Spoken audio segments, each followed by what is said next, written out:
For more, let's cross to Washington. Michael Kugelman, Senior Program Associate at the Wilson Center for South and Southeast Asia. Thank you for speaking with us on France 24. My pleasure. Is it a big breakthrough? Oh, absolutely, it is. I mean, it's remarkable. We shouldn't mistake a mere framework or roadmap for an actual deal. But let's face it. Until relatively recently, no one really thought that we would be in a position where we could say that we had a blueprint for some type of peace deal to allow the war to end, in Afghanistan, and allow the Taliban to stop fighting. Certainly a long road ahead, but absolutely, this is a breakthrough at this point. Where has the current U.S. negotiator succeeded where the likes of the late Richard Holbrooke failed? Well, I think it really comes down to one factor, and that is Donald Trump. The U.S. president really wants to get out of Afghanistan, and he wants to get out of Afghanistan now. And in that sense, he wants a deal. He wants to have a deal as cover to allow him to withdraw. So I think he's put tremendous pressure on his negotiators to try to do whatever is possible to get a deal. Now, of course, the risk with that is that the U.S., in its haste to try to get a deal with the Taliban, could end up giving away too much or not getting enough in return, which clearly would have implications for Afghanistan and the Afghan people. But I think that President Trump has really been the driving force here in the sense that he wants to get a deal done now so that he could pull U.S. troops from Afghanistan. Zalmay Khalilzad flying from Doha to Kabul to brief Afghanistan's president. How much do you think Ashraf Ghani is in the loop or sidelined in all of this? Well, I'm sure that Ashraf Ghani is being kept apprised. He's being consulted by what's happening with these talks. But let's face it, I mean, it is quite absurd that you're having this effort to try to reach a deal with the Taliban and bring an end to the war, and yet the Afghan government has not been included yet. And I do think the Taliban will refuse to include the Afghan government in negotiations until the Taliban reaches some type of deal with the U.S. on a troop withdrawal. So it could be some time, but I do know that the U.S. negotiating team is trying to get the Taliban to commit to talk to the Afghan government before the U.S. will commit to a formal withdrawal, which is a good thing. The New York Times, which broke this story, reporting that one of the senior Taliban commanders, Mullah Abdul Ghani Baradar, making the trip there on the sidelines. Just how much are the Taliban speaking with one voice? Well, this is a key factor. I mean, the Taliban is an organization with fractures.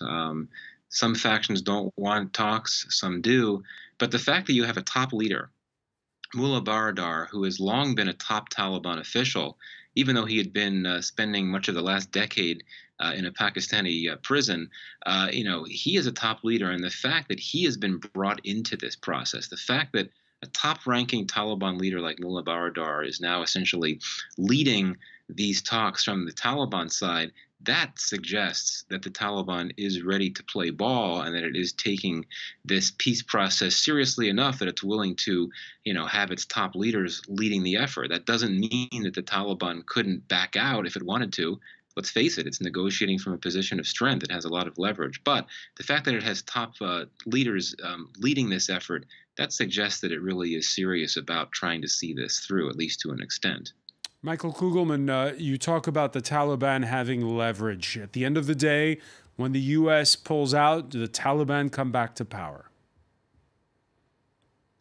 Yeah, I think this is the biggest risk that, if there's a troop withdrawal agreement, if the U.S. starts pulling troops, the Taliban would have a huge battlefield advantage.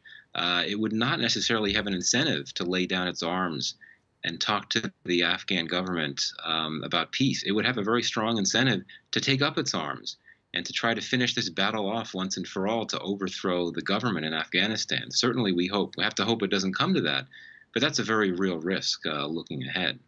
Can the Afghan government fend for itself in any way after these 17 years?